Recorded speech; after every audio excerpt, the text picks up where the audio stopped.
പ്രധാനമന്ത്രി നരേന്ദ്രമോദി രാജസ്ഥാനിൽ നടത്തിയ വിവാദ പരാമർശത്തിൽ ചൂടേറിയ പ്രതികരണങ്ങളാണ് ഈ മണിക്കൂറുകളിൽ ഉണ്ടായത്. പ്രതിപക്ഷം ഒന്നടങ്കം എതിർത്ത് എത്തുമ്പോഴും ഓരോ തെരഞ്ഞെടുപ്പ് റാലികളിലും പ്രസ്താവന ആവർത്തിക്കുകയാണ് പ്രധാനമന്ത്രി. പ്രധാനമന്ത്രിക്ക് പിന്നാലെ ആഭ്യന്തരമന്ത്രി അമിത്ഷാ ഉൾപ്പെടെയുള്ള നേതാക്കളും ഇത് ആവർത്തിക്കുന്നു. മുൻ പ്രധാനമന്ത്രി മൻമോഹൻ സിംഗ് 2006 നടത്തിയ പ്രസ്താവന ചൂണ്ടിക്കാണിച്ചാണ് BJPയുടെ ന്യായീകരണം. We need to be revitalized. We will have to devise innovative plans to ensure that minorities, particularly the Muslim minority, are empowered to share equitably in the fruits of development. They must have the first claim on our resources.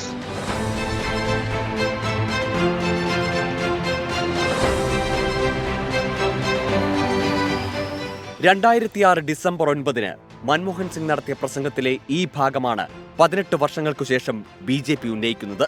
രാജ്യത്തെ ന്യൂനപക്ഷങ്ങൾക്ക്, പ്രത്യേകിച്ചും മുസ്ലിം വിഭാഗങ്ങൾക്ക് രാജ്യത്തിന്റെ വിഭവങ്ങളിൽ പ്രഥമ അവകാശമുണ്ടെന്നും അതുവഴി അവരെ വികസനത്തിന്റെ പാതയിൽ എത്തിക്കുകയാണ് ലക്ഷ്യമെന്നുമായിരുന്നു മൻമോഹൻ സിംഗ് പറഞ്ഞത്.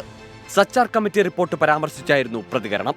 ഈ പ്രസ്താവനയാണ് രണ്ടാം ഘട്ട വോട്ടെടുപ്പെടുത്ത സാഹചര്യത്തിൽ BJP പ്രചാരണത്തിനായി ഉപയോഗിക്കുന്നത്. രാജസ്ഥാനിലാണ് പ്രധാനമന്ത്രി നരേന്ദ്രമോദി ആദ്യമായി ഈ വിഷയം ഉന്നയിക്കുന്നത്. और पहले जब उनकी सरकार थी उन्होंने कहा था कि देश की संपत्ति पर पहला अधिकार मुसलमानों का है. इसका मतलब ये संपत्ति इकट्ठी करके किसको बांटेंगे? जिनके ज्यादा बच्चे हैं उनको बांटेंगे. അധികാരത്തിലെത്തിയാൽ സമ്പത്ത് നുഴഞ്ഞുകയറ്റക്കാർക്കും കൂടുതൽ കുട്ടികളെ പ്രസവിക്കുന്നവർക്കും നൽകും. രാജ്യത്തിന്റെ സ്വത്ത് മുസ്ലിങ്ങൾക്ക് വീതിച്ചു നൽകണമെന്നാണ് കോൺഗ്രസ് നിലപാടെന്നും പ്രധാനമന്ത്രി പറഞ്ഞു. ഇത് ആഭ്യന്തരമന്ത്രി അമിത്ഷായും ആവർത്തിച്ചു. मैं आज कांग्रेस पार्टी को पूछना चाहता हूं, आपके घोषणा पत्र में सर्वे की बात है या नहीं है? राहुल बाबा देश के नाम में स्पष्ट करे. और मनमोहन सिंह, आपके प्रधानमंत्री ने कहा था संसाधन पर पहला अधिकार माइनॉरिटी का है, आदिवासी दलित का नहीं है. ആദ്യഘട്ട വോട്ടെടുപ്പിന് ശേഷം നിരാശനായ നരേന്ദ്രമോദി നുണപ്രചാരണത്തിന്റെ വീര്യം കൂട്ടിയെന്നും ജനശ്രദ്ധ തിരിക്കാൻ പ്രധാനമന്ത്രി നുണ പറയുകയാണെന്നും രാഹുൽ ഗാന്ധി. ഇന്ത്യയുടെ ചരിത്രത്തിൽ ഒരു പ്രധാനമന്ത്രിയും ഇത്ര തരം താഴ്ന്നിട്ടില്ലെന്ന് കോൺഗ്രസ് അധ്യക്ഷൻ മല്ലികാർജുൻ ഖർഗെ വിമർശിച്ചു. ആദ്യഘട്ട വോട്ടെടുപ്പിന് ശേഷം പ്രധാനമന്ത്രിയുടെ വിദ്വേഷ പ്രചാരണം കൂടിയെന്ന് CPIM പോളിറ്റ് ബ്യൂറോ അംഗം പ്രകാശ് കാരാട്ട് കുറ്റപ്പെടുത്തി.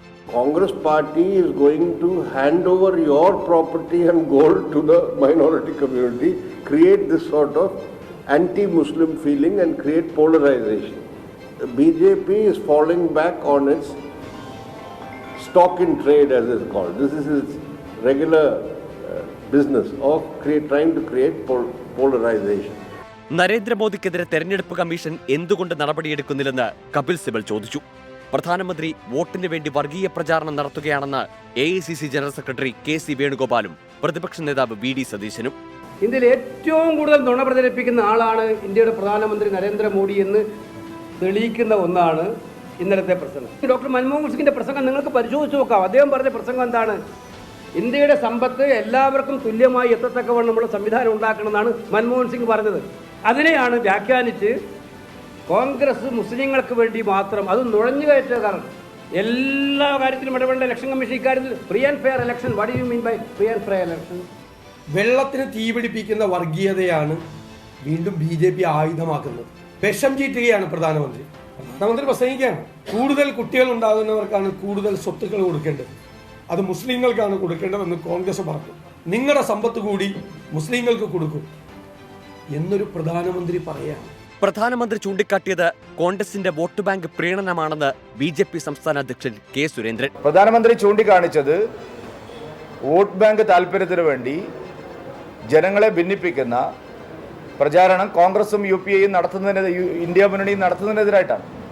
മോദിയുടെ എല്ലാ പദ്ധതികളും എല്ലാവർക്കും തുല്യ നീതിയോടുകൂടിയാണ് കൊടുത്തിരിക്കുന്നത്. കോൺഗ്രസ് വിഭവങ്ങൾ പങ്കുവെക്കുമ്പോൾ മുസ്ലിങ്ങൾക്ക് ആദ്യം കൊടുക്കണം എന്നുള്ള നിലപാടാണ് സ്വീകരിക്കുന്നത്. വ്യാപക പ്രതിഷേധമുയരുമ്പോഴും നിലപാടിൽ ഉറച്ചു നിൽക്കുകയാണ് BJP. Election desk 24. വിജയവറ പോരിങ്ങനെ മുറുകി വരുമ്പോ എന്താണ് എങ്ങനെയാണ് ഇനിയിപ്പോ ഇലക്ഷനിൽ ഉണ്ടാവുക, എന്താണ് റിസൾട്ട് ഉണ്ടാവുക, ഒരു അറിയാഞ്ഞൊരു ജിജ്ഞാസ ഉണ്ടല്ലേ? അത് ഇന്നിപ്പോ അലിഗഡിൽ UP-യിൽ അലിഗഡിൽ പ്രധാനമന്ത്രിയുടെ പ്രസംഗം ഉണ്ടായിരുന്നു. അവിടെ 2 മണ്ഡലങ്ങളിലെ സ്ഥാനാർത്ഥികളെയാണ് ആ വേദിയിൽ അദ്ദേഹം പരിചയപ്പെടുത്തിയത്. അതിൽ ഈ ഹത്രാസും അലിഗഡും അവിടെ മുസ്ലിം ക്ഷേമ പദ്ധതികൾ, ഈ സർക്കാരിന്റെ മുസ്ലിം ന്യൂനപക്ഷ ക്ഷേമ പദ്ധതികളെ പറ്റിയാണ് മോദി പറഞ്ഞത്. മുത്തലാഖ് നിർത്തലാക്കിയത് വഴി മുസ്ലിം സ്ത്രീകൾക്ക് അവരുടെ അന്തസ്സ് വീണ്ടെടുക്കാൻ കഴിഞ്ഞു എന്നൊക്കെ പ്രധാനമന്ത്രി പറഞ്ഞു. അതിനുശേഷം അദ്ദേഹം ഈ പരാമർശങ്ങൾ പേര് പറയാതെ അതേ ആവർത്തിക്കുകയും ചെയ്തു. അപ്പോൾ അതിൽ ഉറച്ചു നിൽക്കുന്നു എന്നാണ് പ്രധാനമന്ത്രിയുടെ ഇന്നത്തെ വാക്കുകളും വ്യക്തമാക്കുന്നത്.